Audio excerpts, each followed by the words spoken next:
nuxurka xogta daraasadan oo loogu talagalay in lagu ogaado khatarta deegaanka iyo caafimaadka qashinka ka soo baxa caasimadda Hargeysa ujeedaduna ay tahay heerka fahanka dadka ee ku aadan dhibaatada ka iman karta qashinka oo si fiican loo maamuli waayo iyo in la ogaado habka ugu habboon ee loo maareyn karo ayaa si ballaaran waxa uga soo qayb galay xubno ka mid ah golaha wasiirada iyo marti sharaf kale waxaana halkaasi warbixin la xiriidha daraasadan ay samaysay wasaaradda xiriirka golayaasha qaranka iyo tiknoolajiyadda Somaliland ka jeediyay agaasimaha guud ee wasaaradda xiriirka golayaasha qaranka Somaliland aad bay ugu weyn hawsha uu gashay stage-kana ilaa sanadkan uu socday si fiican baa wasaaradana maalgelisay shaqaalaha wasaaradda ayaa sameeyay research-kan maadaama wasaaraddu tahay wasaaradda research-ka iyo tiknoolajiyadda cilmi baarista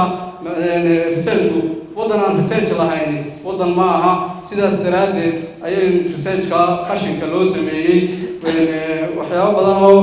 aad u farabadan waa la qabtay qashinku wuxuu keenaa dhibaatooyin farabadan oo caafimaad geesta kalena daraasadan waxaa oraaho kala duwan oo muhiima ka jeediyay wasiir ku-xigeenada wasaaradaha warshadaha ganacsiga xiriirka golayaasha iyo mas'uuliyiin kale iyadoo munaasabadaasi lagu soo bandhigay xogo iyo macluumaad lagu muujinayo dhibaatada qashinka iyo saameynta uu ku leeyahay bulshada reer Somaliland iyo deegaankaba dhinaca kalena wasiirada wasaaradaha xiriirka golayaasha qaranka iyo tiknoolajiyadda ee Somaliland mudane Cali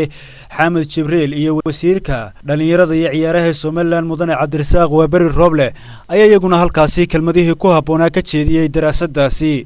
meelaha bartamaha magaalada meelaha qudaarta lagu iibiyo meelaha hoteelada ee wax laga cuno xaafadaha dhexdooda intaba waa mushkilad umadeena haysata in arintan cilmi baaris lagu sameeyo oo la soo saaro oo waliba ay u badnaadaan dadka ka soo qayb galay wasaaradda caafimaadka inay u badnaadaan baa fiicnay wadajir xukuumad iyo shacabba aynu ubadeena sidaynu uga wacyigelin lahayn sharciyana looga soo saari lahaa loogana dadaali lahaa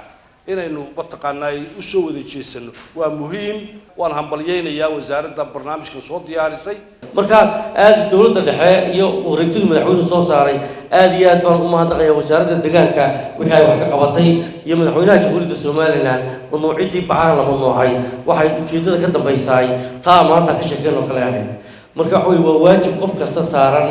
oo waa waajib qaran ama waajib diineed oo ku saaran qof kastiba inuu gudaafada ama qashinka uu saarayo inuu ku tuuro meeshii loogu talagalay uu gaarsiiyo aanu wado iyo meel kale ama roobka ku daadi ama meel ku daadi inaan waajib diineed adag marka ujeedada study-gan waxa weeye inaynu ogaano mobilada quality-ga xun ee dalka soo galaya si aan caafimaad darrada ama degbeelka umadeena ay xukuumaddu uga hortagto waayo mas'uuliyad baa xukuumadda ka saaran caafimaadka bulshada inaanu baarno mobilada khatarta ku keenay qaarkood la baan u dirnay aanu marka la ogaado in standardka mobilada imanaya la ogaado oo kuwa dalka soo galaya aanu ogaano oo kuwaas khatar bay leeyihiin aanu bulshada uga digno oo ganacsatada uga digno oo inaanu sidii bixii loo badnoocay aanu mobilada noocaasi khatartaas leeyihiin oo aanu uga joojino bulshada haddii Ilaahay yiraahdo iyo study waxa loo sameeyay ama ujeedada loo sameeyay waa taa